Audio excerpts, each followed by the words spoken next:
Hi, I am so excited to be here again with you with this business expo. We've enjoyed Kelly, a wonderful lawyer. We've enjoyed Stephanie with No Worries Pool Care. And now there's going to be one more after this one with Jana. And she's going to show you how to stay healthy with your blood circulation. And now we have Kimberly Barfuss, and I am super excited. As I announced earlier, she is my wonderful, beautiful daughter. Out of my 8 kids, she is my number two. Um, she has an older brother, and then she came to bless our lives. She's so determined, and she's always, as one of the oldest kids, she always loved babies. And she was kind of like this second mommy to all my younger kids, and so loving. And sometimes even with the younger, I was like, I think he wants you, because she was able to figure things out better than me in some aspects. Anyway, she was amazing, an amazing help around the house. And when it uh, was her turn to become a mom, she was ready to have babies and the natural way, etc. I had all my babies natural, right? Until something happened. Um, During her first, I was there for her. She has 3 babies already, so she's made me a grandma 3 times. And they're so cute, and I love those. Oh, they're so sweet. Um, and when she was ready to have baby number one, she's like, "Hey, I'm gonna push that baby, and everything will be great." Well, what happened was something different, and this is why she is here. Kimberly is an advocate for VBACs, and because she had 2 C-sections, and that's not the way she had it envisioned or planned, and that's sometimes some detours that life throws at us when we are planning things.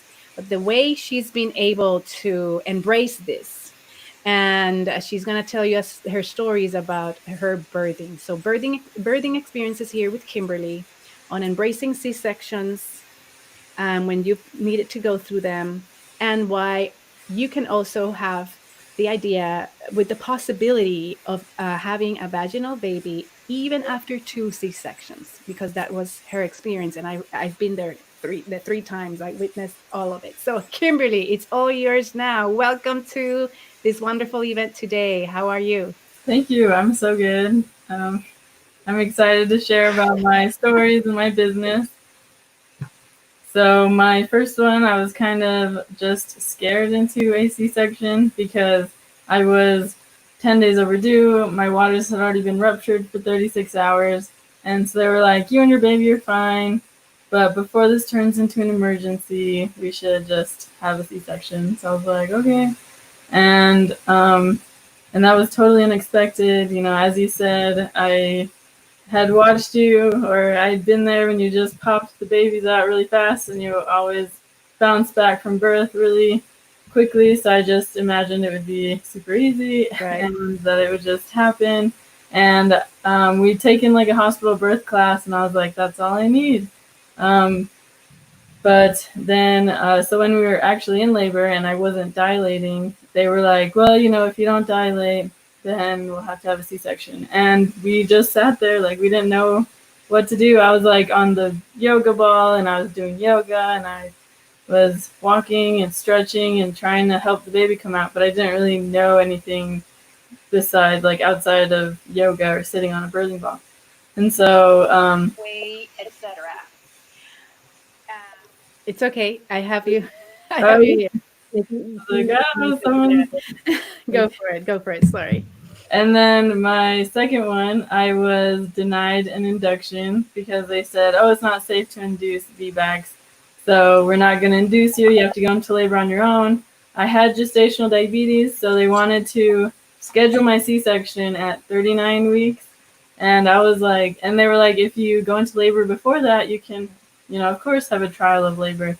And I was like, I went 10 days overdue with my first. What makes you think I'm going to go into labor earlier with my second? So I finally convinced them to let me go, until 42 weeks. And I went into labor 9 days overdue again. And I labored at home for 12 hours. I felt amazing because I was actually feeling contractions. With my first baby, it was all just like pain. I didn't really feel contractions, just lots of hip pain. And then they gave me Pitocin, and it was just a massive contraction. So I wasn't feeling like contractions. It was just a massive ball of pain. And so then with my second, I actually felt contractions. I was so excited. I was thinking I was doing, lots of progress. And then we felt like we needed to go to the hospital. So we went to the hospital, and I was at 1 centimeter, and my baby's heart rate was decelerating below 90, which was really frustrating to me because for 4 days in a row, 4 or 5 days, we've watched her heart rate steadily decline. And that's why I was like, just induce me, please. Like, I don't think I need a C-section. I just think she needs to come sooner, But he was like, nope, we don't do inductions. And so we just had to wait for her to get bad enough to kind of, warrant a C-section, and for me to finally be like, okay, fine, like it's getting bad enough, I just need a C-section. So with my third baby, I was really excited to try again, and my husband did not like that idea. He didn't even want me to VBAC because he was just like, oh, you just go so much overdue, and the whole like being on call for work or not going into work and stuff. So he was like, just schedule your C-section. And after my second C-section, I was like, okay, I probably should just schedule my C-sections from now on. But then I started hearing like through the grapevine that VBACs after 2 C-section was a thing. And I was like, oh my gosh, I need to learn more about this. And my husband was like, oh no, here we go again. This is going to be awful. And so I started learning more about it, and I kept changing providers. I didn't want to go back to my old provider because he told us. So he seemed VBAC friendly. His wife had had a VBAC, but after my second C-section, I asked him, how likely is it that I can try for a VBAC next time? And he said, not very likely. The one experience he'd had, because he's like, some hospitals don't support VBAC. And so the only case that he had personally seen, the mom had to go to a home birth VBAC, and then she ruptured, her uterus ruptured at home, and so her baby died, and she had a hysterectomy. And I was like, oh my gosh, well, that's horrible that the hospital wouldn't help her, because if she'd just been at the hospital, that wouldn't have happened. But he was like, yeah, well, it's too dangerous. And so I was like, whoa. And my husband was very against VBAC after that, because he was like, no, this OB says that you could die. And so I educated myself. I learned more about uterine rupture. I learned more about, the risks of that. And it took a lot of convincing, but my husband was finally okay with the idea. And then at 36 weeks pregnant, because I kept going to different, so at 20 weeks, at 8 weeks, I changed to a different OB. And then at 20 weeks, I changed to a different OB. And it was actually the midwives in the OB practice, but I always had to get approval by the OBs. And so, and they would tell me, yeah, we'll give you Pitocin if we need to augment your labor. You need to start labor on your own. But then as I would get further along in my pregnancy, they were like, no, we won't give you Pitocin. And I was like, what the heck? They're like, the risks are too great. So I wanted someone who believed in me, and they would also tell me like, none of your stories make it sound like you were given enough time, or that you weren't induced, and that was wrong. But then they'd say, but you've had 2 C-sections, so your chance of having a successful vaginal delivery are like non-existent. And I was like, what the heck? You keep saying there's no reason why I shouldn't be able to, but just the fact that I've had 2 C-sections. And so finally at 36 weeks, I decided to try a birthing center, and I transferred to a birthing center midwife because I had interviewed a few out-of-hospital midwives, and all of them had said, like, yeah, you can do this. You can have a vaginal delivery. And but my husband didn't feel comfortable with them. But then I found this birthing center. They could do IV antibiotics, and they had like this beautiful setup. And I just fell in love with their birthing center and the midwives. And so I transferred to that, and I really wanted to do a home birth because I'm like, if it's gonna be out of the hospital, why not? Why not do it at home? But my husband was like, that's disgusting. No, we're not gonna, we're not gonna do that. And so, and he thinks that a birthing center doesn't sound as hippie as a home birth. That's So funny. So let's backtrack here a little. So I remember with the first one, baby Sweet Pea, my first grandbaby, we were so excited, and then it was very impactful. The news and the sudden, like, oh no, we need to do this, otherwise it's life or death, right? And you get kind of panicked, and you're like, okay, we need to make that decision. I remember your husband sleeping, and Dan was, when we woke up, everything transitioned there, and it was very traumatic. So this is so important because we think of women for the birthing process, and men are involved too, right? Or the spouse. And this was so impactful, and it's like they give you no other choice. With Hazel also, they just said, this is what you need to do, this is what need to happen, and the heart rate. And of course they, you prefer, you don't want to play with the life of your baby. well, they always make it seem life or death. It's Life like or if death. you choose a C-section, you're choosing life. If you're choosing to labor longer, you're choosing death. Yes, right. And then I know doctors have that responsibility. At the same time, I was very impressed when in your third pregnancy you were like, no, I'm determined, and I learned about this. People have babies the vaginal way. um, even after 2 C-sections, and I'm like, okay, daughter, more power to you. And she insisted, she was so determined to a point where she found the right people. That's why it's so important, and I'm such an advocate at finding your team, finding the right coaches, no matter who you need in your life, right? For you to finish and accomplish your goal, no matter the outcome. So there wasn't a guarantee that Kimberly was going to be able to have that baby, but the way she wanted it, right? A natural birth, vaginal birth. And she was okay. She embraced the fact that she had those 2 C-sections, and that's another of your missions, right? Is to empower women to just accept that that's what it was. Because while some women are like, oh, give me C-sections and it's better, it's easier, faster, schedule it and out with drugs and the little cut. Some people don't believe in that, and some families shame people that go that route because of an emergency, or because the doctors didn't give them another chance or an option. And so Kimberly started her journey into educating herself to learn about this process. And I went there because she's like, Mom, I need it. I need somebody else that will most likely be there during my birth.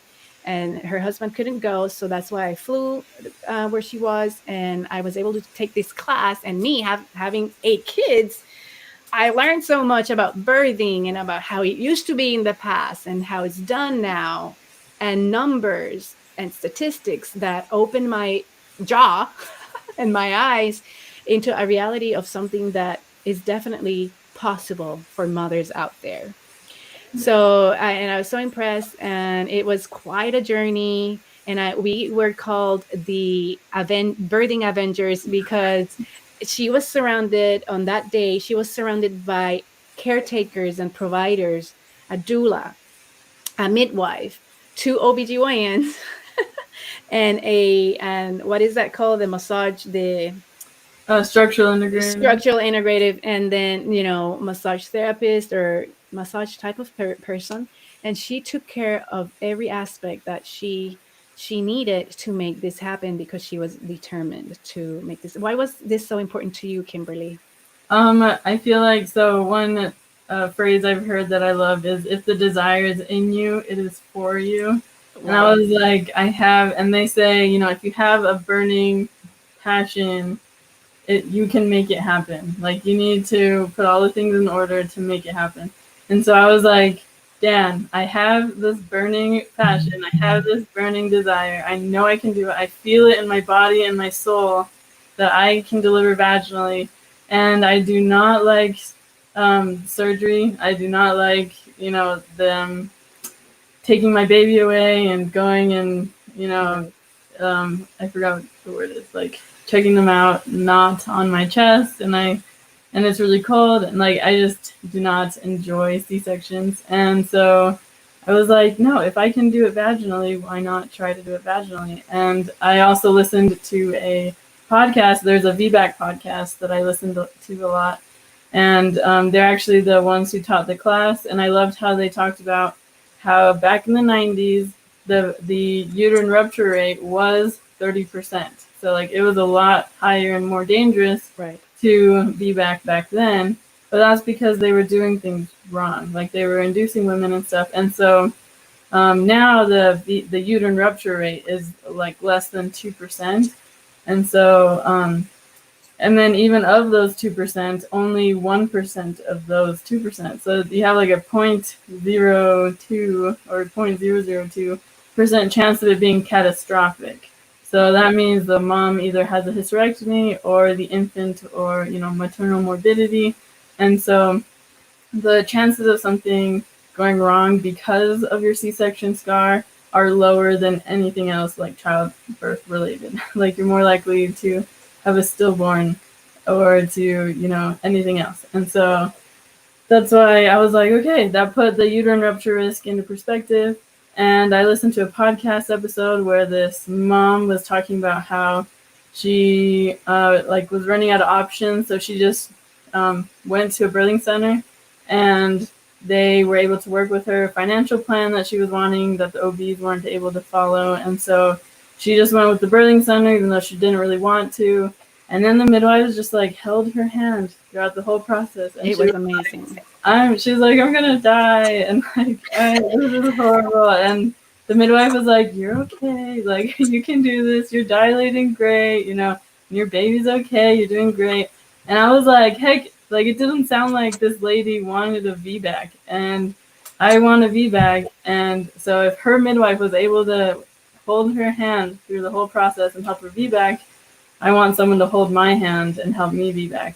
And I was like, I already have enough doubts and enough negativity within myself.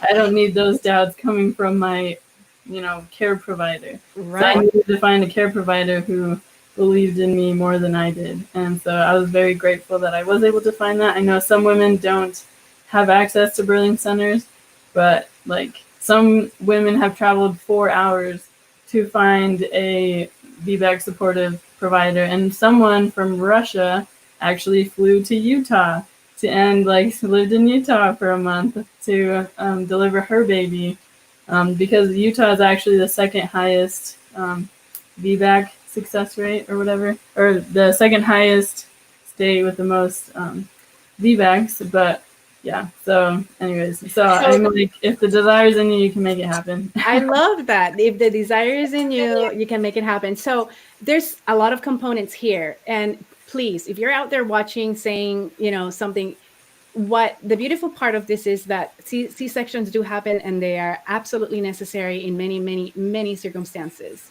However, it is also possible to have a vaginal delivery after 2 C-sections or more, right?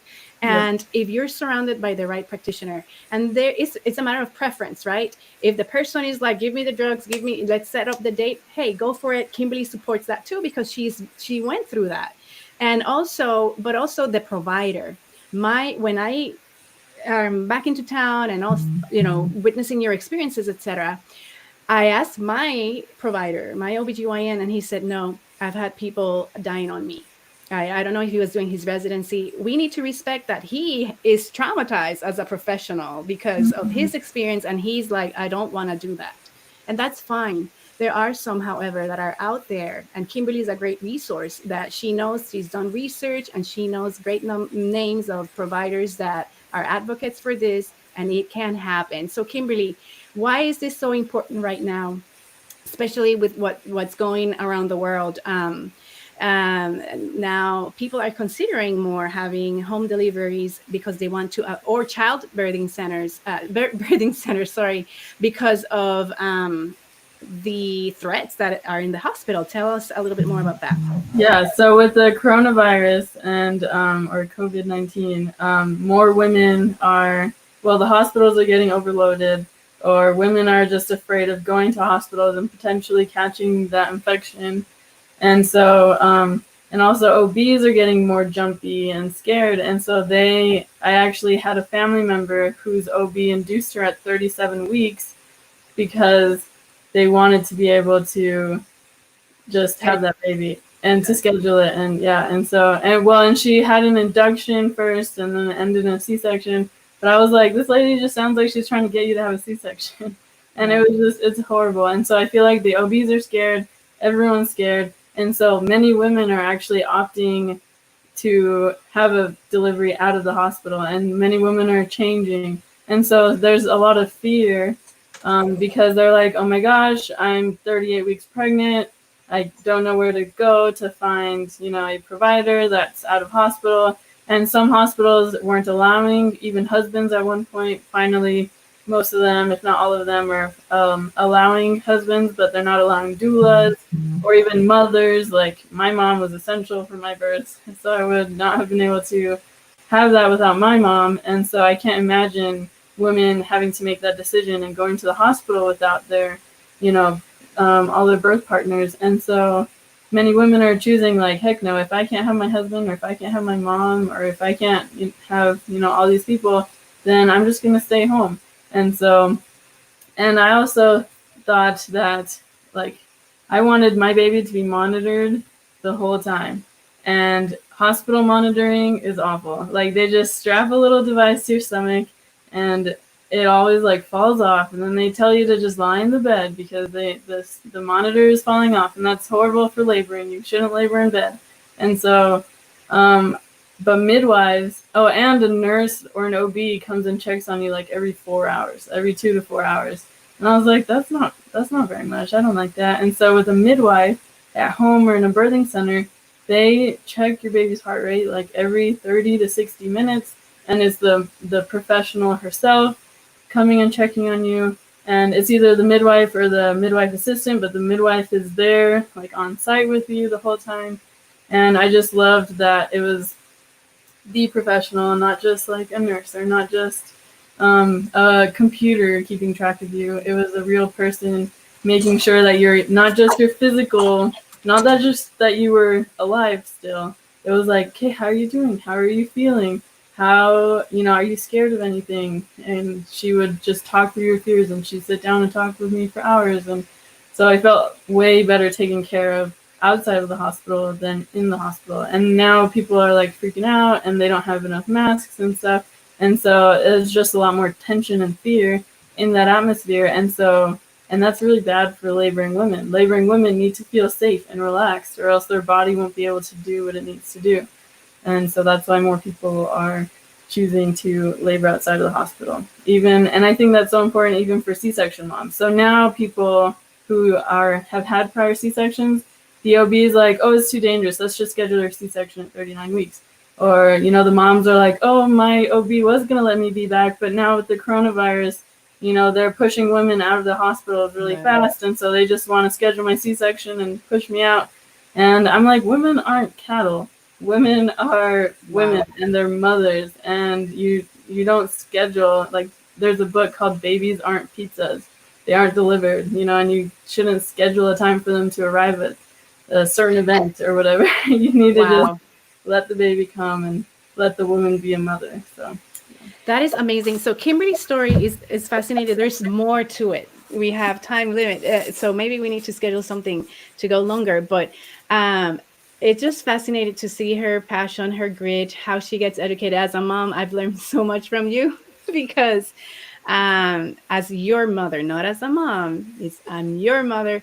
And I was there and witnessed everything. And me as a hypnosis practitioner, how also that came to play a little, how she was so good and diligent listening to guided meditations, how at the moment she was so determined and went through all this work and with her team, and yet at the last minute self-doubt crept in, and how we work together. So there's so much she has to share. And now she's passionate about coaching women into this process. Coaching women, see all this knowledge she shared. That book sounds fascinating. Babies Are Not Pizzas. I mean, and as she was growing up, she was a researcher. I think she needed to be an attorney or something because she researches everything. But hey, I guess there's enough attorneys out there, and then not a lot of VBAC advocates. So she is offering. What are you offering today, and what are some trivia little questions you had for today about VBAC? Because So VBAC. so I'm offering a free VBAC prep PDF. It has the 5 steps that you need for preparing for vaginal delivery after cesareans. And some trivia questions are, which state has the highest VBAC rate, which state has the lowest VBAC rate, and what is Texas's VBAC rate? Wow. Okay. So which is the highest? Meaning, like, probably the doctors that are there are more prone to it, or women want it more, or all of the above? OBs. So some states even have VBAC bans where Oh, wow. hospital you doesn't allow VBACs. There's a VBAC ban? Do you know which state? There's one in Oklahoma. So So there's party poopers. So there's VBAC poopers. So Oklahoma doesn't. Oh, wow. That is harsh. Okay. And then, okay. So tell us which is the most, okay. the Well, state. so the U.S. average is 13.3%, and so the lowest VBAC rate is almost half that, and that's Okay. in Mississippi. Mississippi has a 7% VBAC rate. And then the highest VBAC rate is actually Alaska at 25.1%. Yeah, and then the second highest is Utah at 23%, and then Idaho at 22%. But, Wow, yeah. incredible. Amazing. So, what are you offering? Of course, you see that she has courses, she has classes, and she has a coaching opportunity. So, what is it that you're giving away again? If people comment or like on this and you're interested, if you're not pregnant, it's okay, don't worry. But if you know somebody that's pregnant and can pass that information along, or if you're watching this replay, what is it that you have for them? The 5 steps of how to have a successful, or how to prepare for a VBAC. Excellent, excellent. And where you have it very clear there, barefootmama.com. That's where people can find you. You have a blog and also a podcast. Do you want to mention that? Yeah, I have a podcast called the Empowering C-Sections Podcast, and that's where I interview moms, and they tell us our C-section or their C-section stories. Because I kept seeing all these birth podcasts and all these VBAC podcasts, but no C-section podcasts, and I was like, Mom, like we only had C-section episodes. I was like, moms of C-sections, they make up a third of the birth community, so they need their own, podcast. And so I started that. Yeah, and I have 2 courses right now. I have the hospital to home, and that helps women transition from hospital providers to home or birthing center providers in 2 weeks. And then I have the Take Back Your Birth, and that's helping and coaching women through, birth after cesareans. So Amazing and very much needed. So, if you want to know all about this, she's so passionate. Are you taking people for your, are you open for more guests for your podcast? oh yeah, like Okay. my schedule's a little booked until about July, but Okay. I'm gonna interview more people. So yeah. Excellent, excellent. So there you go. Kimberly, thank you so much for being here with mommy. I am her mom. People, if you just tune in, she is my second daughter of 8 children, and I love her so much. Always super tenacious and passionate about things. And this is something that is very high in her list of things she wants to offer. As a wonderful mother she is, she has 3 babies under the ages of 4, right? 4 and under, yeah. 4 and under. I'm the proud grandma of that little crew there. It's so beautiful. She makes time for what matters most in her life. It is to help women have empowered birth and to make decisions. If you do need to make a decision to go C-section, it's going to be an educated decision, not because they're telling you this is what you need absolutely and that's it. No other options. So she's there for you in order for you to be able to do that. Thank you so much, Kimberly, for being here. Thanks for having me. And you know where to find her now. Bye-bye.